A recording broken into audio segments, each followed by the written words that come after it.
안녕하세요. 암호화폐 강의 스트리입니다. 금일부터 연속적으로 비트코인을 사야 하는 이유 시리즈를 만들어 보려고 합니다.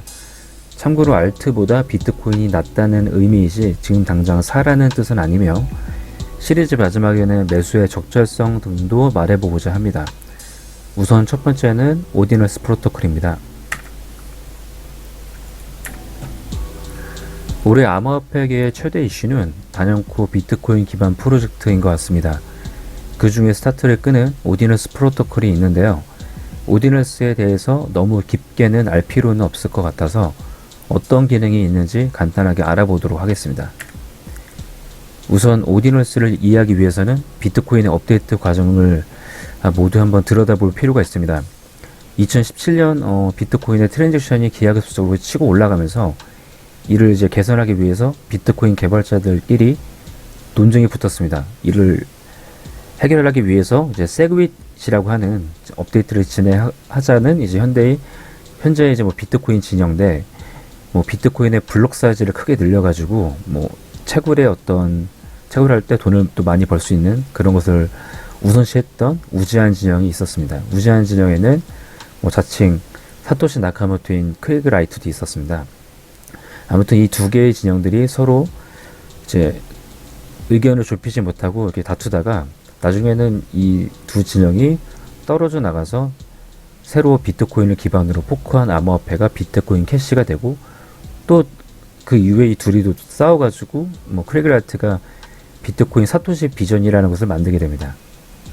당시 이때 세그윗 때문에 비트코인이 한번 큰 폭으로 하락을 하고 비트코인이 없어질 수도 있는 거 아닌가라고 할 정도로 큰 우려가 있었는데, 왜냐하면 당시에 우지안이 전 세계에서 가장 큰 채굴장을 운영하기도 했었고, 그 다음에 채굴기도 우지안이 거의 독점해서 만들었던 시기였기 때문에 당시에는 비트코인 암호화폐계의 왕이 우지안이었습니다. 지금은 바이낸스 대표가 비트코인 암호화폐계의 어떤 최고의 자리라고 한다면은 당시에는 우지안이 최고였기 때문에 비트코인이 너무 위험하지 않나 그런 말도 있었습니다. 아무튼 비트코인 캐시로 세그윗을 싫어하는 진영이 떨어져 나가고 비트코인은 이제 세그윗 업데이트를 처리를 하였는데, 이 업데이트에 대해서 정말 간단하게 설명을 하자면은 예전에는 헤더 정보에 이 거래 정보랑 서명이 둘 다 있었습니다. 근데 이 분리를 하자는 것이죠. 서명을 분리해서 블록 사이즈에는 거래 정보만 담게 하자라는 것입니다. 그래서 데이터가 꽤 많이 확보가 돼서 한동안은 트랜잭션이 문제없이 돌아갔었습니다. 그 다음에 이제 세그윗이 나오고 4년 후에 2021년 11월에 탭루트라고 하는 그런 업데이트가 나옵니다. 이 방식은 비트코인의 프로그램 언어인 스크립트의 작동 방식을 변경하기도 하였고, 이 그림처럼 전통적인 비트코인 서명 방식은 한 명씩 다 이렇게 전달을 해가지고 서명을 하는 방식이라고 한다면, 슈노르라고 하는 그런 서명 방식은 사이즈를 크게 줄이죠. 한 곳으로 모은 다음에 처리를 해버립니다.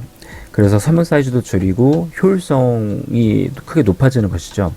그리고 스크립트의 효율성도 크게 높아지고 프라이버시도 크게 개선이 되었다고 하는데요.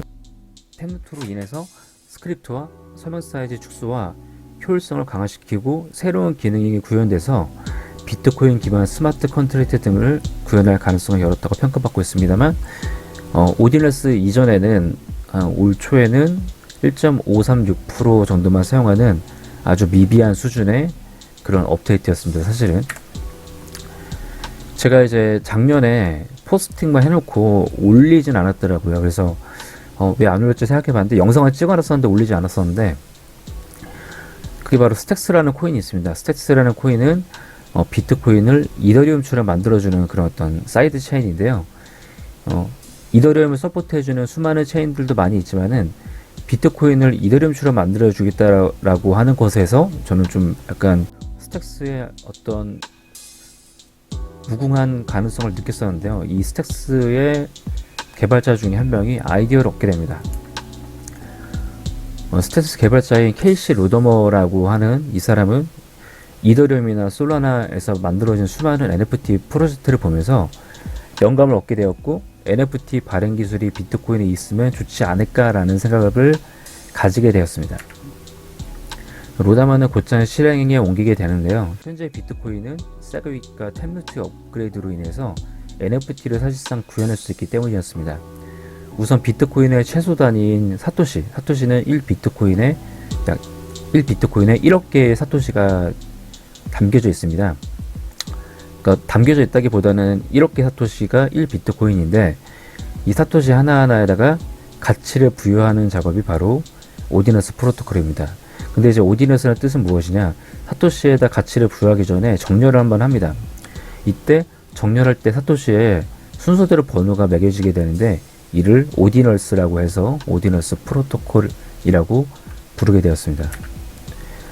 한 개의 비트코인에게는 1억 개의 사토시로 이루어져 있다고 했습니다. 또 각각의 사토시에는 이 로더먼은 각각의 사토시에 컨텐츠를 새기는 것을 한번 목표로 잡아봤는데요. 이 컨텐츠를 이렇게 업로드를 해가지고 사토시에다 부여를 한다. 사토시에 가치를 부여를 한다. 이런 뜻으로 이거를 이제 영어로는 인스크립션이라고 부릅니다. 이제 한글로는 비문이라고 하는데요. 어떤 뭐 새긴다, 뭐 돌에다가 뭐 글자를 새긴다 이런 것들을 이제 인스크립션이라고 부릅니다. 그러니까 세그윗 업그레이드로 인해서 첨부할 수 있는 데이터가 약 4메가까지 블록당 4메가까지 되어 있었고, 그 다음에 템루트 업그레이드로 인해서 이런 여러 가지의 기능들을 넣고 그 다음에 사용할 수 있게 되어가지고 블록당 4메가의 이미지, 텍스트, 프로그램, 비디오 등을 이론적으로 넣을 수 있게 되었습니다. 그럼 이제 다른 NFT의 차이점에 대해서 또 잠깐 설명을 드리자면은, 다른 NFT 같은 경우는 어떤 NFT 사이트에다가 어떤 NFT들이 있고 그런 NFT 체인에다가 이거를 기록하는, 참고하는 그런 개념이라고 한다면, 비트코인 체인에 있는 이런 오디너스 프로토콜은 비트코인 체인에다가 그냥 다이렉트로 업로드를 해버립니다. 즉, 그래서 비트코인 체인에 그 파일들이 들어가 있는 것이죠.